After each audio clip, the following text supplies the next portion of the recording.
Berlin, April 1944. The lights inside the Air Ministry flickered as another distant American bombing raid sent vibrations through the floorboards. Dust drifted down from the ceiling like the last grains in an hourglass. In a long corridor lit by weak yellow bulbs, German officers stood around a table staring at a single report, one so unbelievable that even the man who wrote it looked afraid to speak. This wasn't a casualty list, nor an intelligence estimate. It was something far more alarming, a projection of how many tanks, ships, and aircraft the United States was expected to build in the next 12 months. And the numbers didn't look real.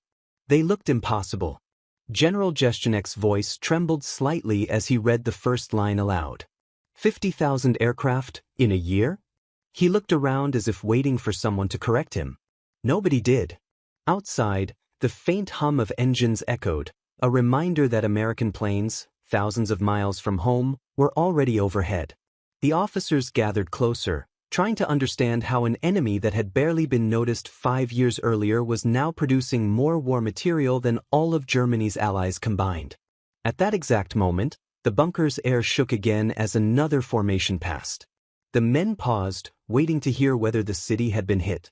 Silence followed only for now. But the officers weren't afraid of bombs. They were afraid of what the bombs represented, an enemy fighting a kind of war no European general had ever studied. A war fought not through battlefield brilliance, but through scale, terrifying, unstoppable scale. They had grown up studying Frederick the Great, Moltke, Clausewitz. None of those men had ever written about how to fight an enemy that could replace a tank faster than Germany could weld one. For a brief moment, one of the officers whispered something he probably didn't expect anyone to hear. We misjudged them, completely.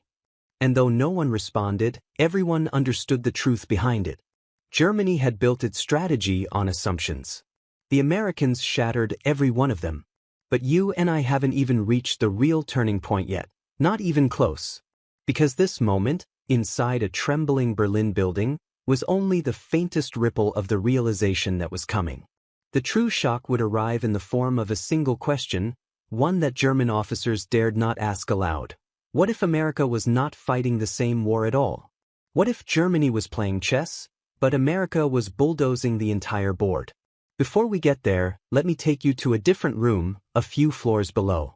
A dimly lit communications chamber where a young Wehrmacht intelligence officer was listening to intercepted American radio chatter. He removed his headphones slowly, almost reverently, and showed his superior a translated transcript. The older man frowned as he read it. A convoy of 200 trucks resupplied the division. Another convoy arrives tomorrow. He scowled. This cannot be right. No army resupplies itself that quickly. But it was right. And more convoys were coming. Dozens of them. Hundreds by month's end. The young officer hesitated, then finally said the words that had been tightening in his throat for weeks. Herr Oberst, we cannot destroy an army that never runs out of anything. The colonel stared at him, stunned by the simplicity of the statement. For years, German strategies had relied on starving the enemy, cutting supply lines, capturing depots, forcing retreats. But the Americans didn't retreat. They didn't starve. They simply kept coming, as if the war was happening in reverse. Instead of becoming weaker with time, they grew stronger. German troops would destroy a regiment, only to face 2 more the next morning.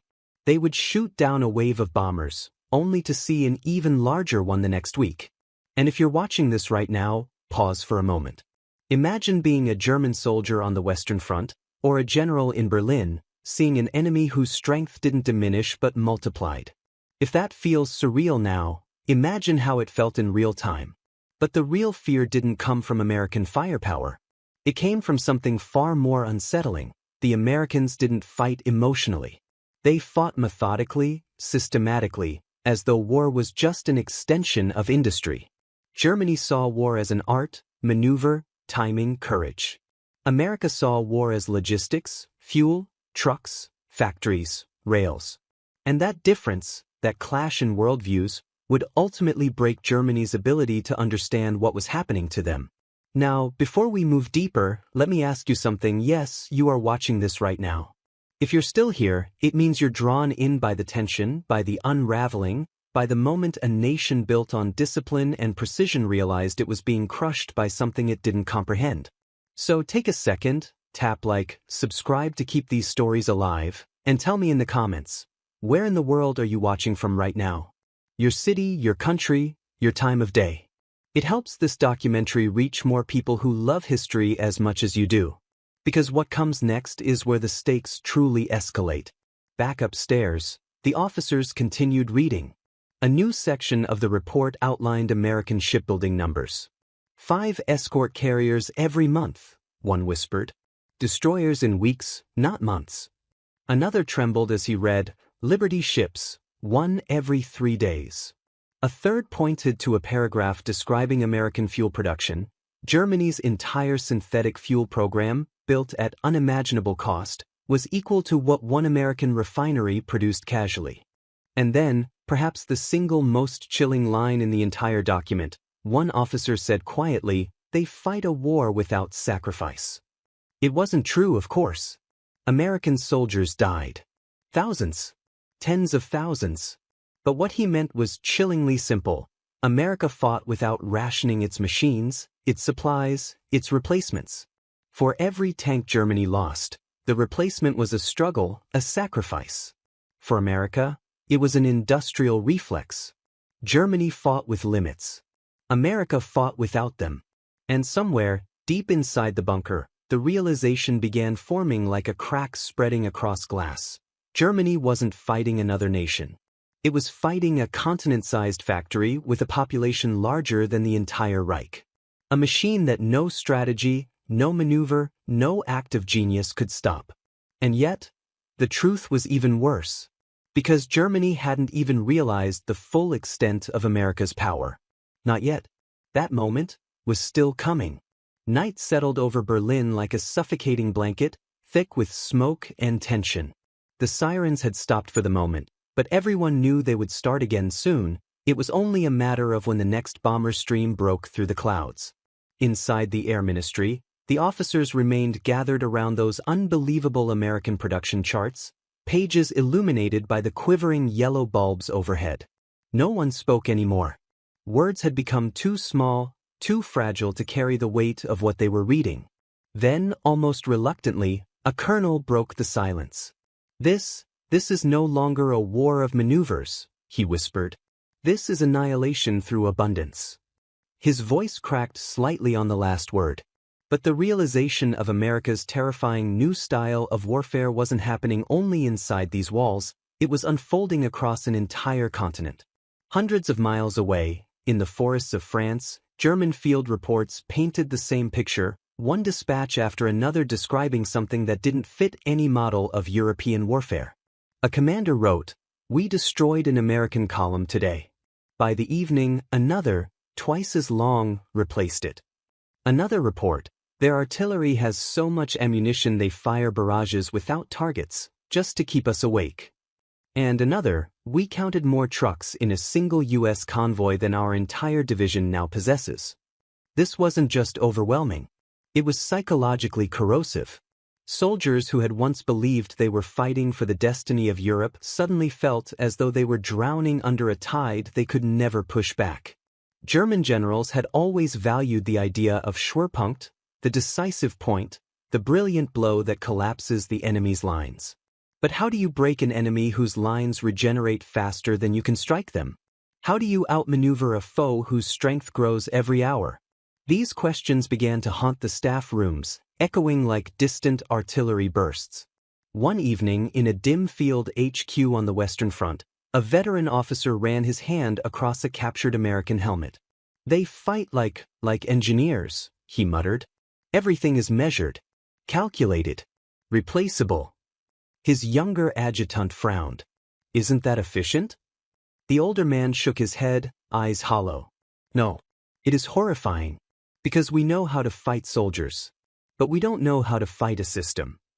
That distinction between army and system became the quiet, devastating realization spreading through the Wehrmacht like a slow poison. Meanwhile, back in Berlin, a new document surfaced on the conference table. It was a logistics breakdown intercepted from the U.S. Army. The officers leaned closer, scanning the lines in disbelief. Every American infantry division, one read, possesses more motor transport than an entire German corps. Another pointed, fuel reserves exceeding what the Wehrmacht consumes in a month. A third officer's voice grew faint as he read, each division travels with its own mobile repair shops, spare engines, replacement barrels, medical units capable of treating 1,000 casualties a day. They looked at one another in stunned silence. Germany's war machine, once believed to be the most modern and formidable in Europe, now looked medieval by comparison. The Americans fought like a moving city, self-sustaining, self-repairing, self-feeding. They didn't pause. They didn't slow. They didn't wait for supply, because the supply moved with them. In the old European way of war, battles halted when armies ran short of ammunition or food. But the Americans never ran short, they brought their entire economy to the front. One officer finally blurted out what everyone had been trying not to think. It is as if every American soldier has 1,000 workers behind him. Another corrected him softly. Not 1,000. 10,000. A quiet shudder passed around the room. They all sensed the same terrible truth. This wasn't a war Germany could win by courage or discipline. The enemy was too large, too fast, too endlessly supplied. Across the Atlantic, America had turned its automobile factories into tank lines, its shipyards into steel forests, its aircraft plants into roaring mechanical hives. And Germany, trapped under blockade, strangled by fuel shortages, was still trying to build the same tanks by hand, with craftsmen under bombing raids. The difference wasn't simply industrial. It was philosophical. Germany still believed war was fought by warriors. America believed war was fought by production schedules. But the most chilling realization was yet to come. Late that night, a messenger rushed into the Air Ministry and handed a coded telegram to General Jeschneck. His eyes scanned it quickly, then stopped. His jaw tightened. He read the line again, as if repetition might change the meaning. When he finally spoke, his voice was barely audible. They lost 3,000 planes last year, and replaced them. The officers stared blankly. 3,000 planes was more than the Luftwaffe could dream of building. One general muttered, "We lose 300 and it cripples us." Another added, "They lose thousands, and it doesn't matter." That word, "doesn't matter," hit the room like a blunt instrument. But the next sentence in the report was the one that truly broke them. U.S. training programs already have enough new pilots to fill every lost cockpit twice over. For the first time, one of the officers stepped back from the table as if the document itself were dangerous. "This is not normal," he whispered. "This is not human." Germany had always believed in qualitative superiority, better tanks, better tactics, better soldiers. But America wasn't playing that game. America didn't need the best tank. It needed the most tanks. America didn't need the perfect strategy. It needed relentless pressure. And America didn't need to win spectacular battles. It simply needed to grind until the opponent collapsed. In the dim bunker light, the officers slowly understood that they were not fighting the United States Army. They were fighting the American way of life, its industry, its fuel, its vast geography, its millions of workers, its unstoppable momentum. And yet, even that wasn't the full truth. A more terrifying realization was coming, one that Germany had never imagined possible. The turning point, though no one recognized it at first, arrived not from the skies above Berlin or the forests of France, but from a tiny German town that was collapsing under the weight of retreating troops. A Wehrmacht logistics officer, exhausted and coated in dust, stood near the crossroads watching an American convoy approach from miles away. He lifted his field binoculars. His hands shook, not from fear, but from disbelief. The convoy didn't end. It stretched beyond the horizon, snaking toward him like a steel river breaking every expectation he had ever learned in war school. Trucks, fuel tankers, bulldozers, jeeps, ambulances, artillery tractors, mobile workshops, kitchens, radio trucks, an entire ecosystem on wheels. It moved with a rhythm, a smoothness that looked almost unnatural to his eyes. He whispered to the soldier beside him, "This is not an army. This is a world. The young soldier didn't respond. He was too busy staring open-mouthed at the endless line of vehicles rumbling forward with unstoppable confidence. When American armored divisions advanced, the officer later wrote in his diary, "It looked as though a second division marched behind them, made entirely of supply. And a third behind that. And a fourth." Days later, fragments of these field reports reached Berlin, landing on the same trembling table where the production charts lay. One general slammed the page down and rubbed his forehead. "We always believed mobility was our weapon," he said bitterly. "But these Americans, they move faster than we can think." Another officer added, "We planned every operation down to the last liter of fuel. They swim in it." Yet another said with a hollow laugh, "We designed Blitzkrieg, and they perform it better than we ever did." Each new report confirmed the same disturbing truth. America didn't fight along the lines of exhaustion. They fought along the lines of abundance. Their tanks didn't break down and halt the offensive, they were repaired within hours. Their infantry didn't starve and retreat, they were fed, clothed, transported, and supplied by a logistical machine so vast it felt like a second enemy moving invisibly behind the front line. German soldiers began describing the impossible phenomenon in letters home. The Americans attacked in the morning, attack again in the afternoon, and attack at night. Their energy is not human. One winter night, in a muddy command tent outside Aachen, a young German captain frantically plotted a counterattack. His division had fought all day and repelled 2 American breakthroughs, but the third one, the one they expected to be weak, was even stronger. "How?" he whispered. "How do they do this?" A wounded sergeant, propped against a crate, coughed painfully. "Because we're fighting men," he said, "and they're fighting with factories." The captain didn't answer. He didn't need to. The truth was swallowing the front entirely. News of these field observations made their way back to Berlin, where Hitler himself studied them with tightening lips. "It cannot be," he muttered. "They are soft, decadent, unfocused." But the evidence crushed his denial. America wasn't soft. It wasn't weak. And it wasn't slow. It was something Germany had never faced before. A fully mechanized democracy that could produce more machines than Hitler could destroy and more soldiers than Hitler could hope to intimidate. Still, the most devastating realization was not about the quantity of American resources. It was about how America used those resources. In the dark conference room, a Luftwaffe strategist pointed at a series of intercepted logistical maps. "They don't fight for cities," he said. "They fight for supply lines. Roads, ports, airstrips." A general frowned. "Why does that matter?" The strategist looked around at the men who had spent decades studying European war theory. "Because we were trained to defend geography. They attack mathematics." That sentence froze the room. For the first time, Germany understood that America's war was not emotional. It wasn't ideological. It wasn't fueled by revenge or glory or conquest. It was clinical, mechanical, predictable only in its relentlessness. America didn't try to outthink Germany. It tried to overwhelm it with numbers so large that strategy itself became irrelevant. In one intercepted transmission, an American officer told his men, "If you can't win, call for more artillery." A German general read that line 3 times. "More artillery," he muttered. "Always more. As if they have no limit." And maybe that was the most terrifying realization. America fought a war without limits. In the weeks that followed, German units retreating across the Western Front began sending in reports that felt like confessions. One captain wrote, "Their soldiers fight with confidence because they know behind them stands a nation that will never run out." Another wrote, "We are fighting an enemy whose strength increases as ours declines. It is like fighting a rising tide."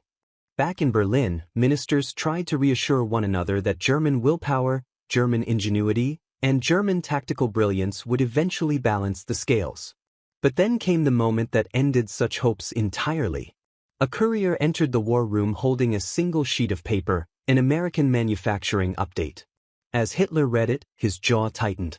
The United States was producing more tanks per month than Germany produced in a year.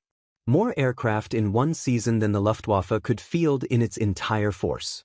More trucks, jeeps, and support vehicles than Germany had fuel to operate.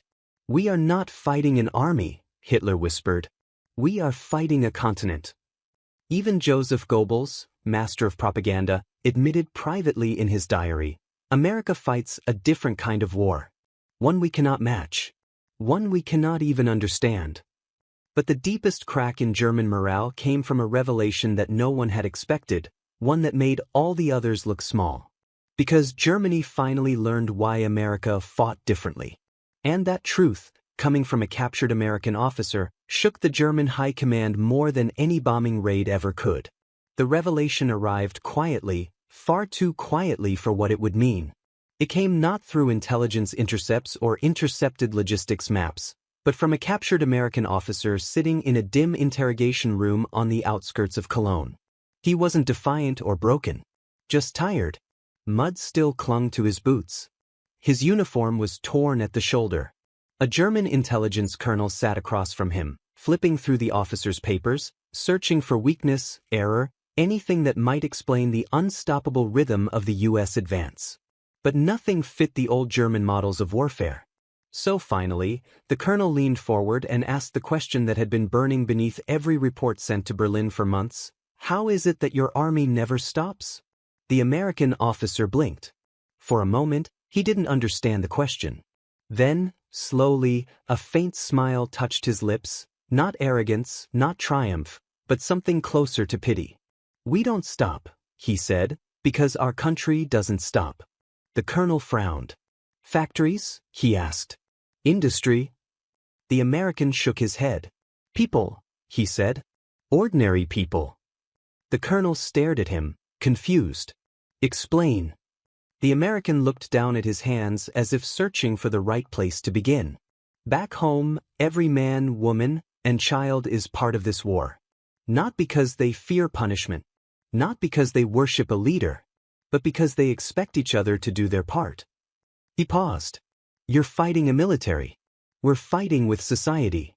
That sentence was written into the interrogation report, underlined twice by the German intelligence officer, and rushed to Berlin the next morning. When the report reached the war room, a silence spread through the high command like cold air. The phrase didn't sound dramatic. It didn't even sound threatening. But it changed everything. Because it explained what Germany had been unable to understand from the first day American troops landed in Europe. America didn't fight alone. Behind every soldier stood millions of civilians who believed in the war, not out of fear, but out of duty. Germany's factories were bombed into rubble, their fuel plants collapsing, their rail lines torn apart by British and American air power. But America? Every time a B-17 fell from the sky, 5 more rolled off an assembly line. Every time a Sherman tank burned on a French road, 2 more were already being shipped. Every time a U.S. infantry regiment suffered casualties, a replacement regiment was already training, already equipped, already fed, already supplied, already on its way. That kind of war didn't come from generals. It came from a nation. But the officers in Berlin didn't want to believe it. Their pride rebelled against the idea.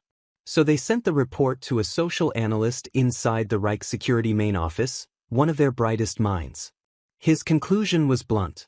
The Americans do not fight for survival. They fight for purpose. And purpose cannot be blockaded. When Hitler read that line, he crumpled the page in his fist. "Nonsense," he hissed. "They are soft. Capitalists. Weak." But Goebbels, standing nearby, recognized the danger immediately. Soft armies do not advance across France in 6 weeks. Soft armies do not replace entire divisions without hesitation. Soft armies do not cross oceans to liberate continents. By now, the psychological collapse inside the German high command was impossible to hide. Even the most loyal officers were beginning to whisper doubts. Some blamed Hitler. Others blamed God. One general, in a private conversation, said, "We believed the Americans were amateurs. But they have become professionals. And we have become exhausted shadows." Meanwhile, in the field, German commanders faced a terrifying new reality. Americans fought with energy. Endless, terrifying energy. Their soldiers marched long hours without breaking. Their armored columns traveled farther in a week than German divisions could travel in a month. Their aircraft patrolled the skies day and night, almost indifferent to weather. Their logistics officers could reroute an entire supply network overnight. This wasn't normal warfare. It was something else, something mechanical, something relentless, something that looked from the German perspective almost inhuman. A captured Wehrmacht lieutenant, interviewed by Allied historians after the war, put it simply, the Americans fought like a machine. And we were flesh and blood.